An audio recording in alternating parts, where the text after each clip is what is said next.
Hello guys, मेरा नाम रजनीश कुमार है और एक बार फिर से स्वागत है आपके और हमारे इस यूट्यूब चैनल में। तो आज आप सबके सामने मैं एक बार फिर उपस्थित हूँ एक नए टॉपिक, एक नए कंसेप्ट के साथ। तो आज हम लोग बात करेंगे कि किस प्रकार से भारत में अंग्रेजों द्वारा जो उद्योगों का विकास किया गया वो सीमित स्तर पर किया गया और अपने लाभ के लिए, अपनी आवश्यकता अनुसार, अपने आर्थिक हितों को ध्यान में रखकर किया गया, ना कि भारतीयों के हितों को ध्यान में रखकर औद्योगिक विकास, औद्योगिक संस्थानों की स्थापना की गई। तो आज हम लोग चलिए देख लेते हैं कि क्या बात करेंगे, इसके पीछे आखिर क्या कारण रहे कि अंग्रेजों द्वारा जो औद्योगिक विकास किया गया वो काफ़ी सीमित स्तर पर किया गया। तो उसके कारणों में हम लोग बात करेंगे कि किस प्रकार से जो ब्रिटिश मैनेजिंग एजेंसियां रहीं उनके कारणों के कारण ही जो औद्योगिक विकास किया गया वो सीमित स्तर पर किया गया। और उसके साथ ही साथ अगले कारण की बात करेंगे कि किस प्रकार से भारत में जो आधारभूत उद्योग थे उनका अभाव था। और इसके साथ ही साथ अगला हम लोग बात करेंगे कि बागान जो उद्योग हुआ करते थे उस पर ब्रिटिशों का स्वामित्व था, उसके ऊपर उनका मालिकाना हक उन्होंने स्थापित कर रखा था। और इसके साथ ही साथ हम लोग बात करेंगे कि भारतीयों द्वारा किस प्रकार से प्रयास किया गया, मांगे उठाई गई कि सीमित स्तर पर उद्योग ना लगाए जाए बल्कि हमारी मांगे भी मानी जाए। और इसके साथ ही साथ अंत में हम लोग बात करेंगे इसके परिणाम की। तो आइए चलिए सर्वप्रथम हम लोग देख लेते हैं कि किस प्रकार से भारत में आधुनिक उद्योगों के सीमित विकास के कारण के पीछे जो एक प्रमुख कारण रहा, और पहला जो हमारा कारण है वह है ब्रिटिश मैनेजिंग एजेंसियां। जैसा कि हम सभी जानते हैं कि किस प्रकार से 1813 के एक्ट के माध्यम से ब्रिटिशर्स द्वारा, ब्रिटिश सरकार के द्वारा, ब्रिटिश के माध्यम से विभिन्न जो यूरोपीय कंपनियां थी उनके लिए एक रास्ता खोल दिया गया था और मुक्त व्यापार की नीति अपनाई गई थी। और जिसके माध्यम से बहुत सारे ब्रिटिश निवेशक, यूरोपीय कंपनियां कई सारी आई और उन्होंने व्यापार किया और बड़ी मात्रा में धन और निवेश विभिन्न क्षेत्रों में लगाया। और जिसके माध्यम से हम लोग देखते हैं कि भारत में जो विभिन्न संस्थान थे जिसके अंतर्गत हम लोग देखते हैं, चाहे वो बीमा कंपनी हो, चाहे बैंक हो, चाहे विपणन संगठन हो, अर्थात बाजार से संबंधित संस्थाएं हो या संगठन हो, वहाँ हमें हर प्रकार से हर जगह हम लोग यह पाते हैं कि ब्रिटिश का आधिपत्य हो चुका था, ब्रिटिश का नियंत्रण वहाँ हो चुका था। और इसी के अंतर्गत हम लोग पाते हैं कि जब भी भारतीय कोई अपना व्यवसाय करने के लिए, उद्योग की स्थापना करने के लिए जब भी कर्ज लेने जाता था, पैसा लेने जाया करता था इन संगठनों के पास, इन बीमा कंपनियों के पास, इन बैंकों के पास, तो हम लोग जानते हैं कि किस प्रकार से यह ब्रिटिश के अंतर्गत था। तो काफ़ी मुश्किल के बाद ही, और यदि इनको धन या कर्जा मिल भी जाता था, इसके उपरांत भी हम लोग को देखने को मिलता था कि कितनी बड़ी राशि के तो इनको दे दी जाती थी, लेकिन उस पर ब्याज इनसे कई गुना लिया जाता था। लेकिन वहीं अगर हम लोग बात करें कि ब्रिटिशर्स की यदि बात हो, यदि ब्रिटिशर्स का कोई व्यक्ति या अंग्रेज, यदि कोई व्यक्ति अपना व्यवसाय, उद्योग स्थापित करने के लिए, स्टार्ट करने के लिए यदि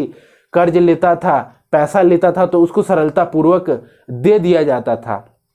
तो इस प्रकार से हम लोग देखेंगे कि किस प्रकार से जो मुक्त व्यापार की नीति अपनाई गई, जिसके माध्यम से विभिन्न निवेशक, व्यापारी भारत में आए और उसके माध्यम से जो औद्योगिक विकास है वो एक प्रकार से भारतीयों के लिए बाधित हुआ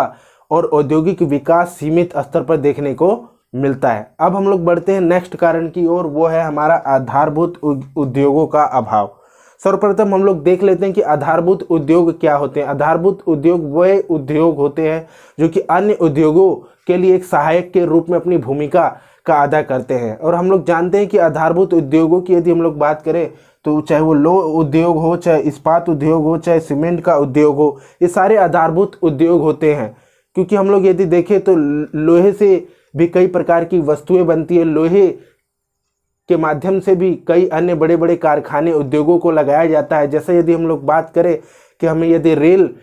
बनाना हो तो उसके लिए हमें लोहे की आवश्यकता होगी, और इसके लिए हम लोग देखते हैं कि उसके लिए अलग से एक उद्योग कारखाना बनाया जाता है जहाँ की रेल से संबंधित उसके पार्ट्स को, उसके इंजन को, उसके रेल लाइनों को तैयार करने का कार्य किया जाता है। और इसके साथ ही साथ सीमेंट उद्योग की यदि हम लोग बात करें तो इसके माध्यम से हम लोग जानते हैं कि बड़े पैमाने पर रोड बनाना हो, चाहे अन्य कंस्ट्रक्शन के काम करने हो, तो उसमें सीमेंट का भी एक भरपूर योगदान और इसका उपयोग हम लोग को देखने को मिलता है। तो ये होते हैं आधारभूत उद्योग जो कि प्रमुखतः जो अन्य उद्योग होते हैं उनके सहायक के रूप में उनकी सहायता करने का कार्य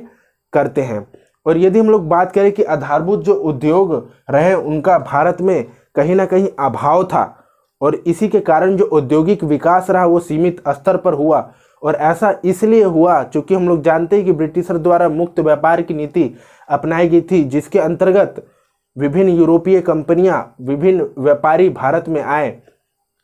तो इससे क्या हुआ कि जो भारतीय जो उद्योग हुआ करते थे, जो आधारभूत जो ये उद्योग थे, बेसिक इंडस्ट्रीज जो थी, हैवी इंडस्ट्रीज जो थी, उनको संरक्षण नहीं मिला। क्योंकि बाहर से विभिन्न प्रकार की कंपनियां आई, खासतौर से ब्रिटिशर्स आए, तो उनके द्वारा बड़े पैमाने पर वस्तुओं को, बनी बनाई वस्तुओं को लेकर आया जाता था, और इससे जो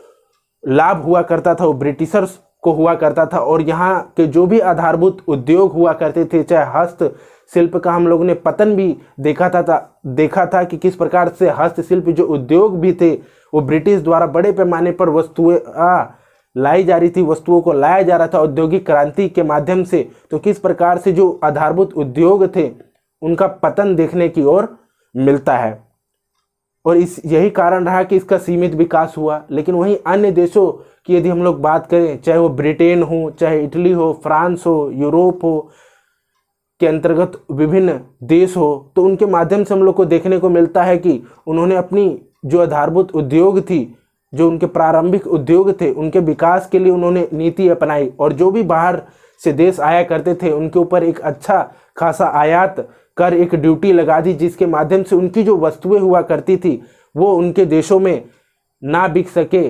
और कोई जल्दी खरीद ना सके, और इसके माध्यम से वहाँ के आधारभूत उद्योग काफ़ी तेज़ी से विकसित हुआ।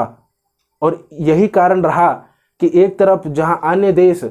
में सबसे पहले औद्योगिक क्रांति आई और वहाँ पर बड़े पैमाने पर अन्य जो उद्योग थे उनका विकास हुआ, लेकिन यहीं ब्रिटिश द्वारा अपनाई गई जो नीतियाँ रहीं, मुक्त व्यापार की जो नीति रही, उसके माध्यम से भारत में आधारभूत उद्योग जो थे, चाहे वो लोह उद्योग हो, चाहे इस्पात के उद्योग हो, चाहे सीमेंट के उद्योग हो, उनको उतना बढ़ावा नहीं मिला। और ये सब जो हुआ वो ब्रिटिश की नीतियों के कारण हुआ, जिसके कारण औद्योगिक जो इकाइयाँ लगाई वो काफ़ी सीमित स्तर पर लगाया गया। अब हम लोग अगले कारण की बात करते हैं, वह है हमारा बागान उद्योगों पर विदेशी स्वामित्व। जैसा कि हम सभी जानते हैं कि बागान उद्योगों में भी बड़े स्तर पर ब्रिटिश द्वारा पूंजी लगाई गई थी। जैसा कि हम लोग देखते हैं कि किस प्रकार से असम में खास तौर से बागान की स्थापना ब्रिटिशर्स द्वारा की गई, और इसके साथ ही साथ 1838 में हम लोग देखते हैं कि चाय संस्थान की भी स्थापना ब्रिटिशर्स द्वारा की गई। लेकिन इन सब का जो प्रमुख उद्देश्य हुआ करता था, ये सब ब्रिटिश के अंतर्गत हुआ करता था, ब्रिटिश का इसमें हित छुपा रहता था। और हम लोग देखते हैं कि ये जो भी बागान हुआ करते थे, चाहे वो नील बागान हो, चाहे वो चाय के बागान हो, चाहे कॉफ़ी के बागान हो, चाहे अन्य बागान हो, उन सब में इन्होंने अपने मजदूरों को लगा रखा था, बंधुआ मजदूरों को लगा रखा था, जो कि काफ़ी खराब स्थिति में काम किया करते थे। और इसके माध्यम से खास तौर से चाय का जो बागान रहा, उसके माध्यम से इनका प्रमुख उद्देश्य यह था कि ब्रिटेन पर जिस प्रकार से चाय की निर्भरता थी उसको कम किया जा सके। और इस सब के अंतर्गत हम लोग पाते हैं कि बागान और अन्य जो उद्योग रहे उनके माध्यम से बड़े पैमाने पर धन का जो प्रवाह हुआ, अर्थात धन जो गया वो इंग्लैंड की ओर गया। और इंग्लैंड में ब्रिटिश जो सरकार है उनके माध्यम से जो बड़े बड़े जो अधिकारी हुआ करते थे, जो तकनीकी रूप से इन उद्योगों में, बागान उद्योगों में चाहे अन्य उद्योगों में लगे होते थे, उनको, उन अधिकारियों को वेतन देने का कार्य इनके द्वारा किया जाता था। और इसके साथ ही साथ यदि कोई इन्हें वस्तुएं खरीदनी होती थी, कोई वस्तु खरीदना होता था, तो यह सब भी वस्तुएं भी इनके द्वारा इंग्लैंड में ही खरीदा जाता था, ना कि भारत में। लेकिन हाँ, एक तरफ बात यह भी हुई कि भारत में जो अकुशल जो मजदूर थे उनको एक तरह का रोजगार मिलने का कार्य हुआ, लेकिन उनकी स्थिति हम लोग ने जैसे अभी देखा ही कि काफ़ी खराब स्थिति में उनसे काम करवाया जाता था। अब हम लोग बात करते हैं कि किस प्रकार से जो औद्योगिक विकास या उद्योगों की जो स्थापना की जा रही थी उससे भारतीय संतुष्ट नहीं थे। भारतीय जो पूंजीपति थे वो खास तौर से संतुष्ट नहीं थे, और उनके अंतर्गत हम लोग देखते हैं कि किस प्रकार से उनके द्वारा विरोध किया गया, ब्रिटिश सरकार के खिलाफ मांगे उठाई गई कि हमें भी व्यवसाय करने दिया जाए, हमें भी उद्योग लगाया दिया जाना चाहिए। और इसी के अंतर्गत ब्रिटिश रियायतें छूट भी दे देती है, लेकिन वो नाम मात्र की होती है, भारतीयों के हित में नहीं होती, क्योंकि ब्रिटिश अपने ही नीति को वो अपना रही होती है। और यदि बाहर से कोई आयातित वस्तुएं आती हैं, इंग्लैंड से कोई वस्तुएं आती हैं, तो उनको पहले उनके द्वारा तवज्जो, उनको प्रेफरेंस देने का कार्य किया जाता है। तो इस प्रकार से एक तरह का सौतेला व्यवहार इनके द्वारा किया जाता था। और इसके साथ ही साथ भारतीय पूंजीपतियों द्वारा एक बॉम्बे योजना भी लाई गई, जिसके माध्यम से हम लोग देखते हैं कि किस प्रकार से जो भारतीय जो पूंजीपति वर्ग था, खासतौर से 8 जो पूंजीपति थे, चाहे वो टाटा हो, चाहे बिरला हो, चाहे श्रीराम हो, उनके माध्यम से एक बॉम्बे योजना प्रस्तुत की गई, जिसमें यह मांग रखी गई कि भारत सरकार जो है, ब्रिटिश जो सरकार है, वो भूमि में सुधार करे, कृषि में निवेश करे, जो सिंचाई की जो सुविधाएं हैं उसको विकसित करे, और इसके साथ ही साथ जो सेवा क्षेत्र है, चाहे उद्योग है, उसके ऊपर व्यापक स्तर पर निवेश करे, पैसा लगाए। लेकिन हम लोग अंततः देखते हैं कि भारतीय पूंजीपतियों द्वारा ये सब प्रयास तो किए गए, तो ये जो प्रयास किए गए वो कुछ हद तक ही सफल रहे हैं, जो कि अत्यधिक जो फायदेमंद था और जो लाभदायी था वो ब्रिटिश के हित में हुआ करता था, ना कि भारतीयों के। और यदि हम लोग अब अंतिम पॉइंट की बात करें तो वो है परिणाम। और परिणाम के अंतर्गत हम लोग जानते हैं कि किस प्रकार से जो भारत में ये जो औद्योगिक विकास किया गया, उद्योगों की जो स्थापना की गई, वो ब्रिटिशर्स द्वारा की गई। और उसका परिणाम यह रहा, क्योंकि भारत के प्रत्येक क्षेत्र में एक समान तरह के उद्योग नहीं लगे हुए थे। कहीं उद्योग लगा हुआ था तो कहीं उद्योग नहीं लगा हुआ था। यदि कहीं उद्योग लगा भी हुआ था तो वो छोटे मोटे उद्योग थे, और कहीं उद्योग उच्च स्तर के आधुनिक उद्योग भी कुछ हद तक लगे हुए थे। तो इस प्रकार से अनेक क्षेत्रों में अलग अलग प्रकार के उद्योग लगे हुए थे। तो अलग अलग प्रकार से जो वहाँ के व्यक्ति थे, उनकी स्थितियाँ थी, किसी की आय ज़्यादा हुआ करती थी, किसी की आय कम हुआ करती थी। तो इसके माध्यम से एक प्रकार से सब में आय के स्तर पर असमानता हम लोग को देखने को मिलती है। और जब पैसों की बात आती है तो हम लोग देखते हैं कि किस प्रकार से यदि हम लोग राष्ट्रीय भावना की बात करेंगे तो उनके अंदर राष्ट्रीय भावना देखने को नहीं मिलेगी। और यही कारण है कि इसके परिणाम स्वरूप हम लोग को 2 नए वर्ग भी देखने को मिलते हैं। वह है एक नया पूंजीपति वर्ग और एक है मजदूर वर्ग। और इन दोनों का ही दृष्टिकोण यह रहा कि भारत का किस प्रकार से आर्थिक विकास किया जाए, औद्योगिक विकास किया जाए। इन दोनों ही वर्गों की खास तौर से दिलचस्पी हुआ करती थी। तो ये था आज का मेरा वीडियो। तो कैसा लगा जरूर बताएं, लाइक और सब्सक्राइब करना ना भूलें। थैंक यू, धन्यवाद।